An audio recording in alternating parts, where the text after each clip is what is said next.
अस्सलाम वालेकुम friends, welcome back to Top Smarties. Drama serial Kalank की आने वाली एपिसोड में हम देखेंगे कि दानियाल सारा को कन्विंस कर लेता है कि वो सरफराज के खिलाफ हरासमेंट का केस करे। सारा जब इस सिलसिले में जाकर अपनी माँ से बात करती है तो फिलहाल माँ इनकार करती है, लेकिन फिर बेटी के आगे मजबूर हो जाती है और बेटी को इजाज़त दे देती है। दूसरे दिन जब ऑफिस का लंच होता है तो दानियाल बहुत ही ज़्यादा खुद को तैयार करके आखिरकार सारा को प्रपोज कर ही देता है और उसे कहता है कि मैं नहीं चाहता था जब आप केस जीते, आप बिल्कुल सच्ची साबित हो, मैं तब आपको प्रपोज करूं। मैं आपको इसी हालत में कबूल करना चाहता हूं, लेकिन आप पे कोई ज़ोर ज़बरदस्ती नहीं, आप सोच के मुझे जवाब दीजिएगा। सारा कुछ भी कहे बगैर वहाँ से चली जाती है।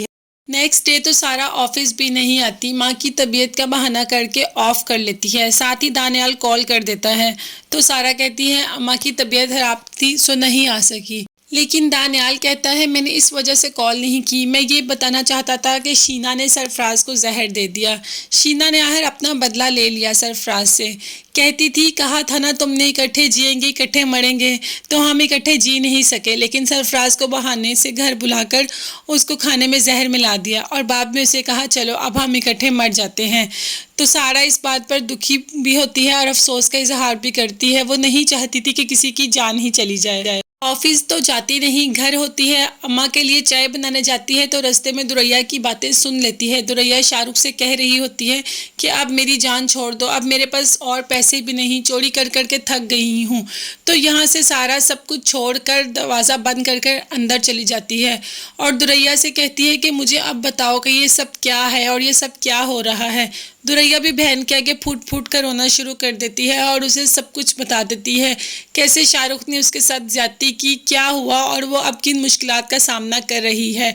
सारा जो कि अब काफ़ी स्ट्रॉन्ग लड़की बन चुकी है, अब उसको पता है हिरासा करने वालों का क्या इल्ज़ाम होता है। तो वो उसको दुरैया को कहती है तुम शाहरुख को बुलाओ, मैं खुद उससे मिलना चाहती हूँ। यहाँ से दुरैया फ़ोन कर देती है वहाज को कि मैं सारा के साथ मॉल जा रही हूँ, सारा ने कुछ शॉपिंग करनी है, और मॉल जाकर शाहरुख को बुलाती है। शाहरुख से बात करती है और शाहरुख दुरैया को एज़ यूजुअल धमकाना शुरू कर देता है कि अगर तुमने ऐसा नहीं किया तो ये कर दूंगा वो कर दूंगा। लेकिन अब उसके साथ सारा होती है और सारा सामने खड़ी शाहरुख की सारी बकवास सुन रही होती है। आखिरकार नहीं रह सकती और शाहरुख के पास आ जाती है और कहती है अब तुम मुझे बताओ तुम क्या कर सकते हो और क्या नहीं कर सकते, क्या मैं तुम्हें बताऊं कि मैं क्या कर सकती हूँ। अभी वो ये बात कर ही रही होती है कि अचानक शौक से किसी को देखना शुरू कर देती है। सामने कोई खड़ा होता है और बहुत ही ज़्यादा परेशान हो जाती है। दुरैया के भी होशो हवास ही उड़ जाते हैं।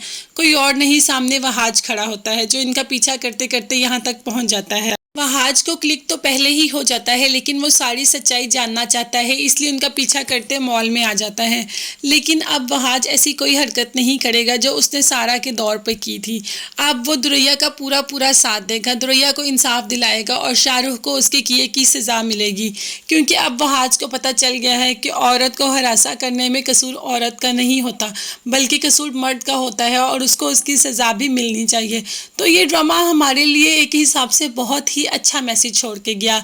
आगे क्या होगा ये देखने के लिए मेरे चैनल को ज़रूर सब्सक्राइब कीजिएगा। मज़ीद इसकी अगली स्टोरी आपके साथ शेयर करूँगी, लेकिन उससे पहले मेरे चैनल को ज़रूर सब्सक्राइब करें। अपना बहुत ज़्यादा ख्याल रखें और मुझे भी दुआओं में याद रखें। अल्लाह हाफिज़, बाय बाय, टेक केयर।